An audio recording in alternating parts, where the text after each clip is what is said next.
Oke, Assalamualaikum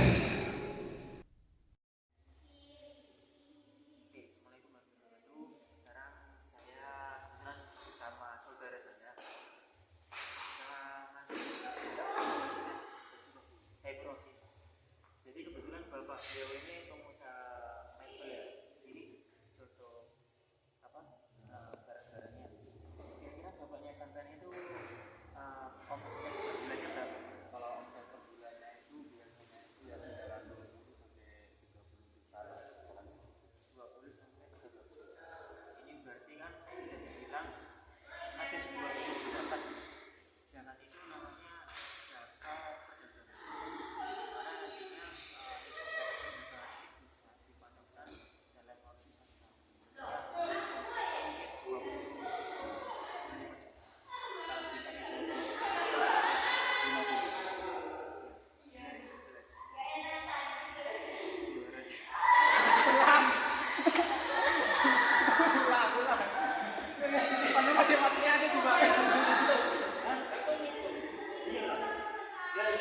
Tiga. Assalamualaikum warahmatullahi wabarakatuh. Kebetulan pada pagi hari ini saya bisa berkumpul bersama saudara saya dengan namanya siapa? Saiful Rahim. Beliau ini masih kerabat saya, ya lumayan jauh, tapi memang masih ada hubungan saudara seperti itu. Beliau ini merupakan seorang anak usaha mebel ya, di daerah mana? Daerah Patra. Dan bisa dilihat ini sebenarnya banyak barang-barang karya dari bapak beliau. Kira-kira kalau saya boleh bertanya, penghasilan atau omsetnya per bulan itu berapa? Per bulan itu biasanya 8 hingga 25 juta lah. Biasanya kita bisa sekitar 30. Jadi begini mas, sebenarnya di dalam zakat kontemporer itu ada yang namanya zakat perdagangan. Di mana zakat perdagangan ini untuk haulnya itu 1 tahun, jadi itu 1 tahun dan besoknya itu setara dengan 85 gram. Di mana 85 gram emas itu saat ini ya kalau kira-kira mungkin 85 juta. Nah berhubung sampean atau bapaknya sampean ini kan udah punya penghasilan sekitar 25 juta. Nah itu kalau dikali 1 tahun kira-kira berapa? 300-an juta. 300-an juta itu nantinya apa bisa sampean kali dengan kadar zakatnya 2,5%. Berarti kalau umpamanya saya tulis di sini kan ada penghasilan 1 tahun 300 juta. Nah, di mana 300 juta ini nantinya dikali 2,5%. Nah, 2,5% dari 300 juta itu berapa? Kalau 1%-nya aja 3 juta. Berarti kalau 2,5%-nya berarti 7 juta sendiri. Berarti sampean berhak membayarkan zakat perdagangan 200.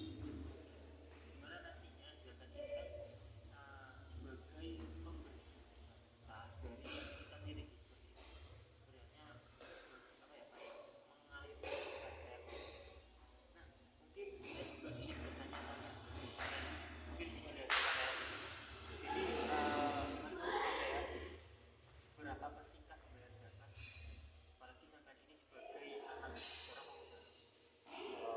saya sih ya penting juga lah, apalagi kan itu tadi katanya mas kan sebagai pembersih harta ya, takutnya ada kayak uang yang kotor gitu kan, jadi kita membersihkan zakat itu ya penting lah membayar zakat.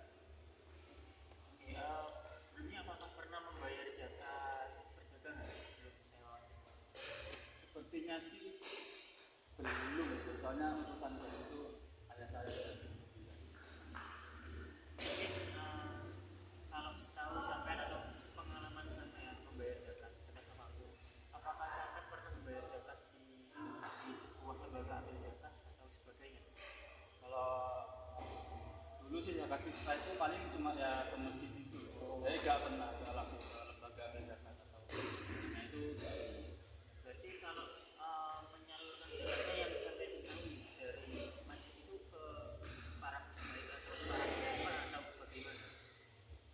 kayak ada di daerah-daerah sini itu orang-orang yang kurang mampu gitu lah, itu yang biasanya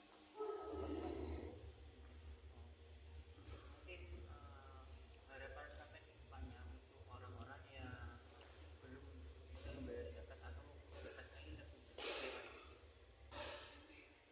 harapan saya ya semoga bisa apa tumbuh kesadaran lah, tumbuh kesadaran untuk agar mau membayar zakat, yang mana kan zakat sendiri juga itu kan sebagai pembersih zakat kita, khususnya itu zakat mal ya, bukan zakat fitrah kan ya pasti orang-orang sudah banyak yang tahu ya, maksudnya ya setiap tahun itu setiap tahun sekali itu kan ada bayar zakat fitrah.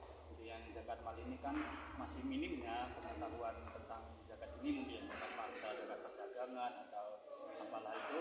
Nah, itu harapan saya ya agar mereka dapatlah menyadari pentingnya membayar zakat, bukan hanya untuk diri sendiri tetapi juga untuk mereka yang membutuhkan itu, agar bisa merasakan yaitu kenikmatan sebagian harta dari mereka. Terima kasih Mas. Sebelum saya tutup dan juga saya sebelumnya mengucapkan mohon maaf kalau mengganggu waktu dan mengganggu komunikasi karena ini juga sebagai bentuk tugas saya sebagai mahasiswa mungkin sebentar lagi saya akan ambilkan biodata Mas untuk mengisinya karena masih ada apa sepeda saya. Terima kasih. Wassalamualaikum warahmatullahi wabarakatuh. Selamat siang Pak Khotib. Jadi di sini saya akan mewawancarai dua mahasiswa dari prodi apa, Mas? Dari Prodi Hes. Sebenarnya namanya siapa Mas? Saya Rohim Dari Blitar. BK. BK. Oke, di sini saya akan mencoba bertanya-tanya nih kepada Mas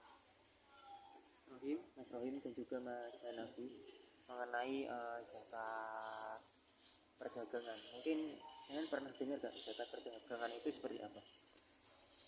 Belum Mas, Belum. Jadi gini Mas, di zakat kontemporer itu ada yang namanya zakat perdagangan. Dimana zakat perdagangan ini juga sebenarnya dari dulu itu ada sih, tapi memang untuk mencegah kecemburuan kan. Kalau dulu ada zakat pertanian seperti itu. Nah, jadi untuk kadar zakat perdagangan itu sebesar 2,5% dengan nisabnya 85 gram, atau setara kalau sekarang mungkin Mas 1 gramnya kalau dibuat 1 juta berarti 85 juta. Nah, untuk perhitungannya jadi seperti ini Mas. Ini kan anggap aja ada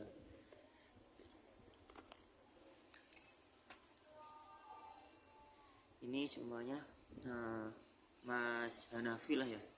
Mas Hanafi memiliki perusahaan atau usaha yang profitnya itu sekitar 200 juta. Nah, dari 200 juta itu kan sudah melebihi 85 gram emas, atau istilahnya lebih dari 85 juta. Nah, setelah itu berarti 200 juta ini dikali 2,5%, atau 2,5%-nya dari 200 juta itu kira-kira berapa gitu. Nah, kalau untuk 1%-nya kan kira-kira 2 juta, berarti 2,5%-nya berarti sekitar 5 juta. Berarti yang harus dikeluarkan untuk membayar zakat tersebut adalah sekitar 5 juta, seperti itu. Nah, mungkin untuk berikutnya Mas, apakah sampean pernah membayar zakat selain zakat fitrah? Belum Mas. Belum pernah. Ya kan, kalau sekarang kan udah banyak lembaga-lembaga zakat Mas, kayak Basnas yang istilahnya dari Badan Amil Zakat yang dikeluarkan pemerintah seperti itu. Berikutnya juga ada banyak lembaga-lembaga zakat seperti itu. Apakah mungkin sampean punya harapan bisa membayar zakat ke situ, atau mungkin hanya membayar zakat ke ustadz-ustadz saja Mas? Tidak gitu. Ya gimana ya Mas? Bingung aja Mas. Tapi apakah sampean memiliki rasa kepercayaan terhadap lembaga-lembaga zakat itu? Punya. Tapi kalau di daerah, biasanya kalau di daerah pedesaan itu biasanya langsung ke apa namanya, lembaga zakat. iya lembaga-lembaga kayak gitu. Biasanya pada yang diutamakan mungkin orang yang tidak punya gitu mas, Oh ya. lansia itu mas, Berarti langsung disalurkan ke apa yang membutuhkan seperti itu. langsung. Mungkin dari sampean mas mengenai harapan agar orang-orang yang tidak apa atau mungkin lupa atau masih ragu untuk membayar zakat, mungkin dari sampean bagaimana? Kalau saya dikasih saran aja mas, supaya dibantu mengingati lah supaya tidak lupa untuk membayar zakat. Kalau dari jenengan mas?